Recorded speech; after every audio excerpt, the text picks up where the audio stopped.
Hello everybody. Did you have a good time with the end of the story? What did you do? Did you make it up? Did you talk about it? Did you tell it? Did you draw pictures? I hope you did. Now, the end of the story, how I heard it. Story! Not bad. Let's try again. Story! Okay. So there was Jack and Jill hiding behind the wall just next to the big hole that had been left by Grandfather Oak as he went a-dancing. And once they'd gathered their wits, once they'd stopped being so amazed and could tear their eyes away from the dancing trees, Jack crept out ever so quietly and looked down into that big hole. And what did he see? Jewels, money, gold and silver and all the riches of the planet. And so he climbed down into the hole and he looked about him. And in the corner of the hole he saw one little silver coin. And he picked that coin up ever so slowly and he put it into his pocket. And then he looked around again, and down in the corner, underneath the big giant jewels, the rubies and the sapphires, he saw a little tiny diamond. And he picked that up and he put it in his other pocket. And then remembering what his mum said, he turned to climb out.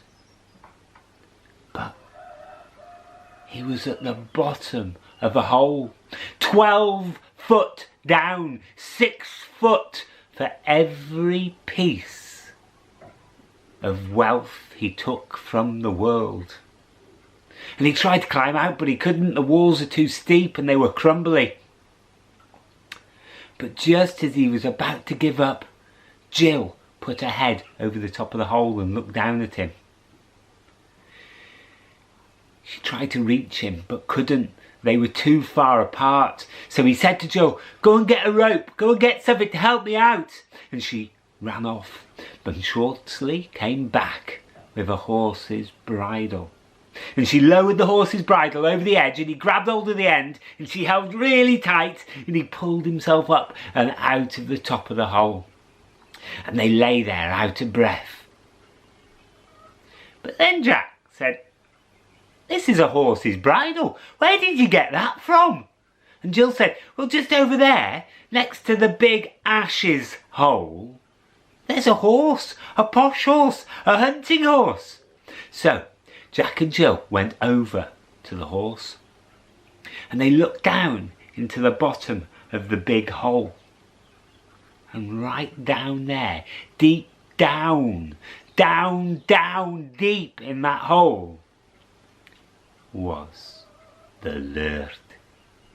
And he was stuffing jewels and money into his pockets as fast as he could. He had a rucksack on which was overflowing with wealth.